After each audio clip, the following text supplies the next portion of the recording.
Hello students, a very good morning to all of you and welcome again in history classes. Students, class 12th history में हमने शुरू किया था chapter and that is भक्ति सूफी tradition, भक्ति सूफी परंपराएं। ये चैप्टर हमने स्टार्ट किया था अपना और इस चैप्टर में हम रीड कर रहे हैं भक्ति मूवमेंट के बारे में। भक्ति मूवमेंट जो कि इंडिया में चला था 6th से लेके 18th सेंचुरी के बीच में।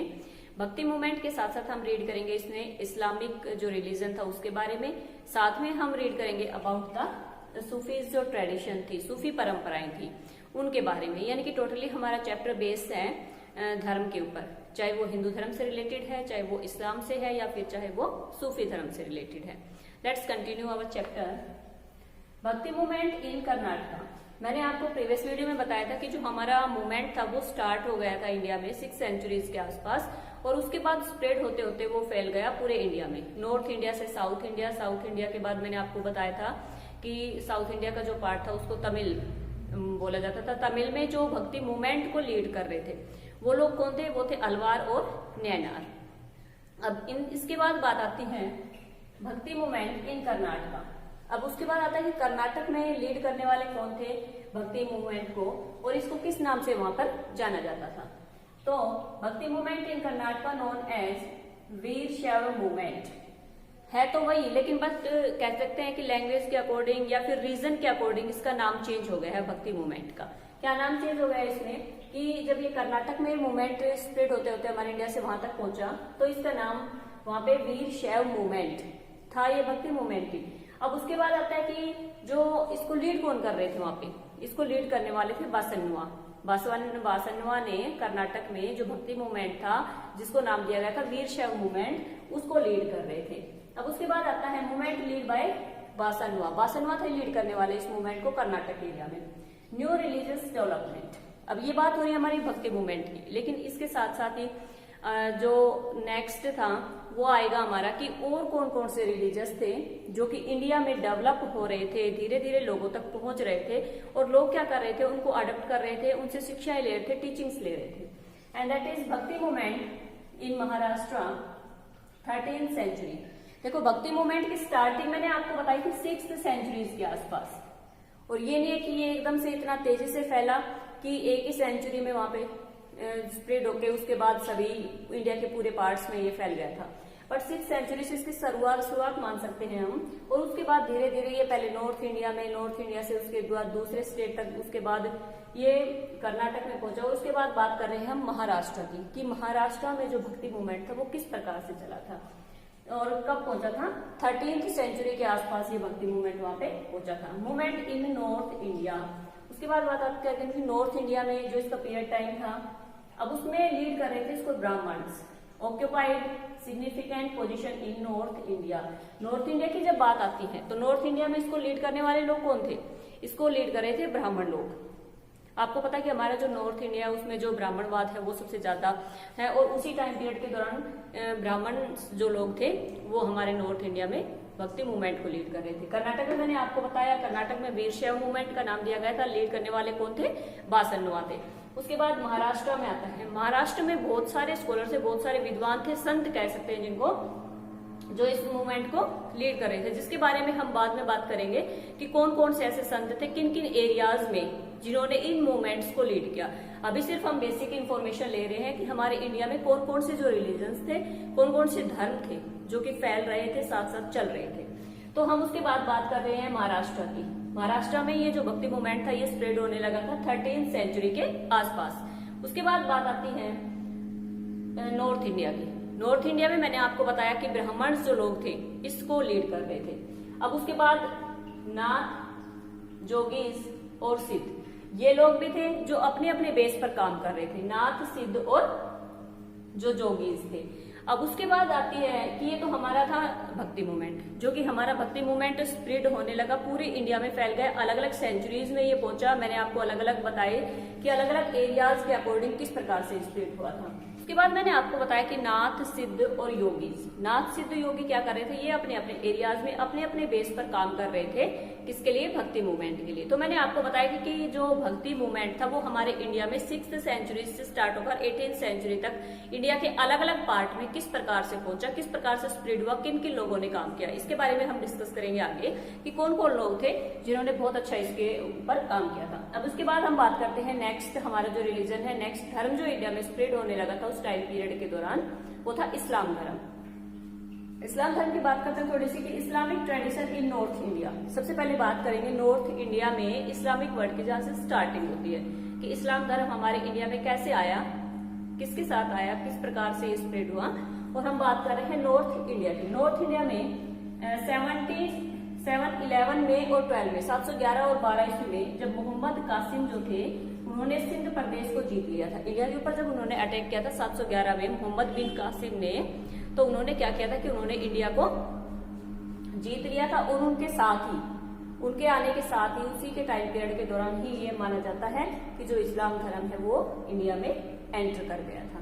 अब इसके बाद आता है Muslim rulers were to be guided by ulema. अब इसके बाद आता है कि जो रूलर्स होते हैं वो तो ज्ञान का प्रचार प्रसार नहीं कर पाते, लेकिन ज्ञान का प्रचार प्रसार करने वाले लोग कौन होते हैं, उनको बोला जाता है उलेमा। जो क्या काम करते थे, जो काम करते थे कि मुस्लिम रूलर्स को गाइडेड करते थे धर्म के बारे में, लोगों को शिक्षा देते थे, लोगों को टीचिंग्स देते थे, उनको बताते थे कि किस प्रकार से जो उलेमा है वो उनको गाइडेड किया जाता था, ज्ञान दिया जाता था उलेमा के द्वारा, चाहे वो कॉमन पीपल हो, चाहे वो रूलर्स हो, चाहे किंग हो, किसी भी प्रकार से हो। दूसरा एक वर्ड आता है इसमें जिम्मी। जिम्मी क्या थी, ये न्यू क्लासेस थी। न्यू क्लास कौन सी थी, नया वर्ग था ये एक, जो नॉन मुस्लिम लोग थे and lived in Muslim rulership, यानी कि मुस्लिम रूलरशिप जहां पर थी, मुस्लिम लोगों का जहां पर शासन था, वहां पर रहने वाले लोग जो थे उनको बोला जाता था जिम्मी। और इन जिम्मियों को एक टैक्स भी पे करना पड़ता था, और ये लोग नॉन मुस्लिम्स पेड ए टैक्स जजिया। देखो यहाँ पे बात कर रहे हैं हम नॉन मुस्लिम्स कम्युनिटीज की, जो कहाँ पर रह रहे हैं, जो लोग रह रहे हैं मुस्लिम रूलरशिप के अंडर में, यानी कि मुस्लिम रूलरशिप के अंडर में रहने का मतलब यह कि जहाँ पे मुस्लिम शासक है और जिसमें नॉन मुस्लिम लोग रह रहे हैं, और उनके पास से एक वहां पे उस टाइम पीरियड के दौरान एक टैक्स लिया जाता था जिसको बोलते थे जजिया कर। अब जजिया कर की बात करते हैं तो मैं मुगल डायनेस्टी से एक एग्जाम्पल आपको बताती हूँ कि जो अकबर थे उन्होंने जो जजिया टैक्स था उसको समाप्त कर दिया था, खत्म कर दिया था। किसके लिए, एक कम्युनिटी के बीच में इक्वलिटी लाने के लिए, कि हमारे जो प्रजा है, जो लोग हमारे साथ जुड़े हुए हैं, सभी लोग वो सारे के सारे इक्वल हैं, और हम सभी के साथ कैसे, चाहे वो किसी भी धर्म से लोग हो, उनके पास से हम किसी प्रकार का टैक्स नहीं लेंगे। तो इसलिए अकबर ने क्या किया, जजिया कर को खत्म कर दिया, टैक्स को वहां पे समाप्त कर दिया गया था। उसके बाद क्या हुआ कि औरंगजेब जब उसके बाद जो मुगल डायनेस्टी में रूलर आए तो उन्होंने क्या किया, उन्होंने इस कर को, इस टैक्स को दोबारा से स्टार्ट कर दिया। तो ये जजिया कर वही है जिसके बारे में मैं बात कर रही हूँ, नॉन मुस्लिम लोगों से लिया जाने वाला tax, and that is called jizya tax. उसके बाद आते हैं 5 पिलर्स। ये 5 पिलर्स इस्लाम के हैं। अब उसके बाद बात करते हैं हम कि जो इस्लाम रिलीजन में जो होली बुक है इनकी, तो कुरान है जो वो मुस्लिम जो लोग हैं वो उनकी, या कह सकते हैं कि मुस्लिम रिलीजन की होली बुक है, और इसमें 114 अध्याय हैं जो वो संकलित हैं, जिसमें क्या दिया गया है कि मुस्लिम लोगों के रीति रिवाजों के बारे में, साथ में टीचिंग्स दी गई हैं, साथ में उनके धर्म से रिलेटेड जो भी बातें हैं वो सारी की सारी इसमें बताई गई हैं। तो इससे पहले स्टूडेंट्स मैंने आपको बताया कि मुस्लिम जो रूलर्स थे उसमें मोहम्मद बिन तुगलक के साथ हमारे इंडिया में आगमन होता है किसका, इस्लाम धर्म का। उसके बाद जिम्मी लोग वो लोग होते हैं जो नॉन मुस्लिम होते हैं, और जो टैक्स पे कर रहे थे उस टाइम पीरियड के दौरान, जिस टैक्स को मैंने बताया आपको जजिया कर बोलते थे। और मैंने आपको बताया था कि जो अकबर थे उन्होंने धार्मिक नीति अपनाते हुए, सभी के साथ इक्वलिटी अपनाते हुए इसको जो टैक्स था इसको खत्म कर दिया था। उसके बाद दोबारा से स्टार्ट किया था इसको औरंगजेब ने। अब हम बात करते हैं कि इस्लाम रिलीजन में जो 5 पिलर्स हैं, जो उनके 5 स्तंभ बताए गए हैं कि किस प्रकार से मुसलमानों को काम करना चाहिए, किस प्रकार से उनको रहना चाहिए, किस प्रकार से एक जो मुसलमान होता है वो काम कर सकता है। तो सबसे फर्स्ट है शहादत, उसके बाद सेकंड नमाज पढ़नी चाहिए, जकात एक मीन्स कि उनको गरीबों को दान करना चाहिए, सम और हज हज की यात्रा इट इज वेरी इंपॉर्टेंट। आज भी हम प्रेजेंट डे में देखते हैं कि जो मक्का और मदीना है, जहाँ पर पैगंबर जो मोहम्मद थे, उन्होंने अपनी शिक्षाएं लोगों को दी थी, जो कह सकते हैं कि पूरे वर्ल्ड में मक्का और मदीना को माना जाता है सबसे पवित्र स्थान मुस्लिम लोगों के लिए। और आज भी वर्ल्ड के जितने भी मुस्लिम लोग हैं, आपने देखा होगा कि हज यात्रा के लिए वो सभी के सभी वहां पे जाते हैं। और ये भी कहा जाता है कि जो मुस्लिम लोग हैं उनको कम से कम एक साल में एक बार हज पे जरूर जाना चाहिए, यानी कि मक्का और मदीना की यात्रा, होलीवुड से जो प्लेस है उनकी यात्रा जो जरूर करनी चाहिए। तो ये 5 पिलर्स दिए गए हैं। इस प्रकार हम बात करते हैं कि जो इंडिया में भक्ति मूवमेंट के बाद इस्लाम धर्म के बारे में, इस्लाम धर्म को भी बहुत सारे लोगों ने अडॉप्ट किया था, क्योंकि इसमें जो टीचिंग थी, जो इनकी शिक्षाएं दी गई थी, और जिस प्रकार से कह सकते हैं कि लोग इनको अडॉप्ट कर रहे थे, तो ये बहुत ज्यादा स्प्रेड हो गया था। अब इसके बाद हम थर्ड जो हमारा रिलीजन हम बता रहे थे इसमें, कि जो हमारी सूफी ट्रेडिशन थी उनके बारे में बात करते हैं। सबसे पहले first of all we talk about the origin of word Sufism. Sufism के बारे में बात करते हैं कि जो सूफीज्म वर्ड है वो पहले कहाँ से निकला है, क्या मीनिंग है सूफीज्म का। सफ मीन्स वूल, सफ का मीनिंग होता है वूल यानी कि ऊन होता है, एंड सफा इट मीन्स प्योरिटी। जो लोग क्या करते थे, उनके सफेद व्हाइट कपड़े पहनते थे, और जिनके हार्ट में प्योरिटी थी, शुद्धता थी, जो लोग, वो लोग क्या कहलाए, सूफी लोग कहलाए। तो सूफीज्म का जो है वो सफ और सफा 2 वर्ड्सों से हुआ है, जिनका मीनिंग है वूल और प्योरिटी। इसके बाद आते हैं मीनिंग इसमें खान का, कि जो सूफी लोग थे, सबसे पहले तो इसमें बात करते हैं हम कि इस्लाम को ही मानने वाले लोग थे, लेकिन इस्लाम की जो टीचिंग्स थी उनसे अलग काम करने वाले लोग, एज इट इज इस्लाम की जो शिक्षाएं थी उनको ना मानते ये लोग क्या करते थे, सूफी लोग जो थे ये अल्लाह में, भगवान में विश्वास करते थे, लेकिन जो इस्लाम के अकॉर्डिंग कह सकते हैं कि उनसे दूर जाने वाले या उनसे अलग रह के करने वाले जो लोग थे वो थे सूफी लोग। अब इसके बाद आता है कि खान का, कि जो सूफी लोग रहते थे वो खान का थे। खान का क्या होते थे, खान का होते थे institution of hospice of Sufis for Quranic study and Sufi. सूफी लोगों के लिए ऐसे इंस्टीट्यूशंस जहां पर सूफी लोग रहते थे, अपना आध्यात्मिकता का स्पिरिचुअल जो काम करते थे कह सकते हैं कि, और जो लोग सूफी लोगों के रहने का जो स्थान था उसको कहते थे खान का।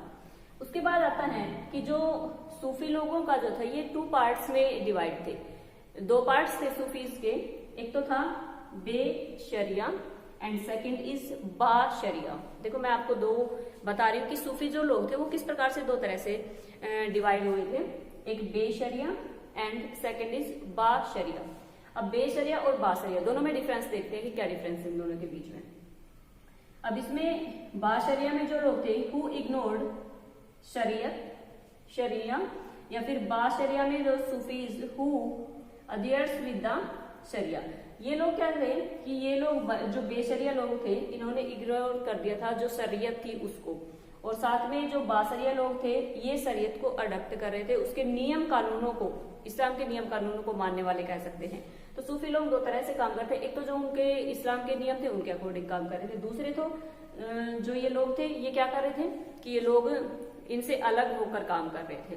तो इस प्रकार हम देखते हैं कि सूफीज्म लोग थे। उसके बाद हम देखते हैं कि इनमें मेनली क्या आता है कि जो इनमें काम करने वाले लोग थे पीर मुर्शिद।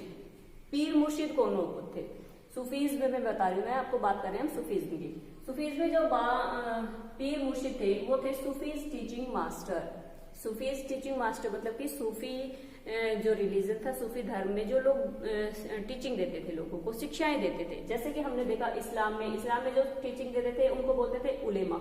इसी प्रकार जो सूफीज के जो टीचर थे, टीचिंग करने वाले, देने वाले थे, उनको बोलते थे पीर मुर्शिद। अब उसके बाद बात आती है मुरीद्स। मुरीद्स लोग किनको कहा जाता था, जो डिसिपल होते थे, जो उनके शिष्य बनते थे, यानी कि जो सूफीज के जो टीचर्स होते थे, जो टीचिंग देने का काम होते थे, उनके जो शिष्य बनते थे उनको बोला जाता था मुरीद। अब उसके बाद आती हैं खलीफा। खलीफा कौन होते थे, एक तो ये अपॉइंट करते थे जो इनका हेड होता था, उसके बाद जो सक्सेसर होते थे उनके, यानी कि उनके बाद जो लोग काम करने वाले हैं उनकी जगह पर उनको बोला जाता था खलीफा। अब बात आती है दरगाह। दरगाह क्या होता था कि जब कोई सूफी सेंट की डेथ हो जाती थी तो उसकी याद में जो वो उसका कह सकते हैं कि एक दरगाह टाइप में इस टाइप से बना देते थे, तो उसको बोलते थे दरगाह उसके बनने के बाद। जैसे कि हमारे इंडिया में फेमस है अजमेर में मोहम्मद जो चिश्ती हैं उनकी दरगाह है, तो इसी प्रकार से दरगाह। तो स्टूडेंट्स इस चैप्टर में हम रीड किया हमने कि हिंदू रिलीजन्स जिसमें भक्ति मूवमेंट से स्टार्ट हुआ, इंडिया में स्टार्ट होने के साथ साथ उसके बाद कैसे कैसे जो भक्ति मूवमेंट था वो इंडिया में स्प्रेड होता गया। साथ में उसके साथ साथ चल रहे थे क्या, इस्लाम और साथ में सूफीज्म। अब इसके बाद बात आती है कि इसके लिए काम करने वाले जो लोग थे वो कौन कौन थे, कि किस प्रकार से लोग इनके लिए काम कर रहे थे, किन लोगों का इम्पोर्टेंस जो प्लेस था, स्थान था सबसे महत्वपूर्ण, इनको स्प्रेड करने में, लोगों को शिक्षाएं देने में, एक स्थान से दूसरे स्थान पर घूमने में। तो उनमें बात करते हैं, जब हम भक्ति मूवमेंट में बात करते हैं, कबीरदास जी थे, तुलसीदास जी थे, शंकराचार्य थे, आदिचार्य थे, रामानुज थे। इसी प्रकार से इस्लाम में सबसे ज्यादा जो टीचिंग्स, सबसे ज्यादा शिक्षाएं जो मानी जाती हैं वो सभी को पता है। उसके बाद बात आती है सूफीज्म में। सूफीज्म में क्या हुआ था कि सूफीज्म में जो सिलसिले होते हैं, अलग अलग लोगों के अलग अलग सिलसिले स्टैब्लिश होते हैं, जिसमें कि चिश्ती सिलसिला हो गया, इस प्रकार से ये सिलसिले होते हैं जो कि इसके सूफीज्म के लिए काम करते हैं। इसको हम रीड करेंगे कि कौन कौन से लोग थे, किन किन लोगों ने किस प्रकार से स्प्रेड किया, अपने अपने धर्म के प्रति काम करने वाले जो लोग थे वो किस प्रकार से काम कर रहे थे, इसके बारे में भी हम रीड करेंगे नेक्स्ट वीडियो में। तो students, okay and thanks to all.